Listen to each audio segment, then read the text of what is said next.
অবস্থার সৃষ্টি হয়, এই দায়ভার কিন্তু আমাদের সকলকে নিতে হবে। বলে দেয়, আপনারা পরে কথা বলুন, ঠিক আছে?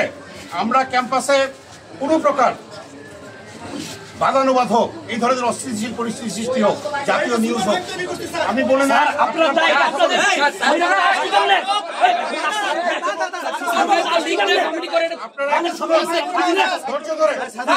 ওয়ালটন এখন দেশের সীমানা পেরিয়ে পৌঁছে গিয়েছে 50টিরও বেশি দেশে। ওয়ালটন, ঘরে ঘরে বিশ্বজুড়ে।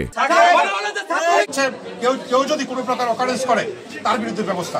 আমি অত্যন্ত বিনীতভাবে আপনাদেরকে বলছি, আপনারা জাহাঙ্গীরনগরের একটা সম্মান আছে, সেখানে একই রাজনৈতিক দলের দুইটি সংগঠন দুই ভাগে বিভক্ত হয়ে বিশ্ববিদ্যালয়ের অস্থিতিশীল পরিস্থিতি সৃষ্টি করার আপনারা না করেন, সেটা বিশ্ববিদ্যালয় প্রশাসনের পক্ষ থেকে আপনাদেরকে অনুরোধ করছি।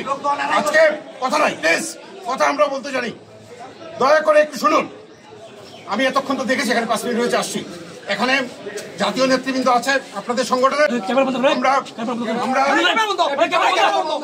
আপসহীন দেশনেত্রী বেগম খালেদা জিয়ার জন্মদিন উপলক্ষে আমরা কেন্দ্রীয় কর্মসূচির অংশ হিসেবে শিক্ষা প্রতিষ্ঠানের রবিবার আজকে 17 তারিখ আমাদের প্রত্যেকটি বাংলাদেশের সমস্ত শিক্ষা প্রতিষ্ঠানে দোয়া এবং মিলাদ মাহফিলের আয়োজন করেছিলাম।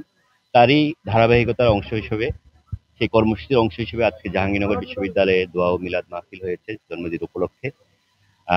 এখানে আমরা সবাই আমাদের কেন্দ্রীয় জাতীয়তাবাদী ছাত্রদল কেন্দ্রীয় সংসদের বিপ্লবী সাধারণ সম্পাদক জনাব নাসিরউদ্দিন রাসির রয়েছেন।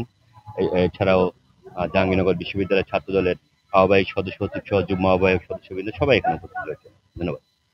এখানে যারা সভাপতি সাধারণ সম্পাদক হয়ে থাকে মাত্র 2 জনকে আসলে সভাপতি সাধারণ সম্পাদক করা যায়। ইচ্ছা থাকার পরেও আপনি চাইলে 3-4 জনকে সভাপতি সাধারণ সম্পাদক করতে পারবেন না। এটি একটি যেহেতু সাংগঠনিক স্ট্রাকচারই আসলে এরকম, সুতরাং বড় সংগঠনের অনেকে চাওয়া পাওয়ার সাথে প্রত্যাশিত পদের অনেক সময় এটি পূরণ হয় না। সে জায়গা থেকে অনেকের মতভেদ থাকবে হচ্ছে কমিটি নিয়ে, বা সাময়িক সময়ের জন্য আমার মনে হচ্ছে অনেকের মধ্যে অভিমান থাকতে পারে। আমরা সেই বিষয়গুলো শুনেছি, এখন আমরা এখানে মিলাদ করলাম, আমরা এরপরে আবার শুনবো। আমরা আশা করতেছি এটি খুব দ্রুত সময়ের সমাধান হয়ে যাবে।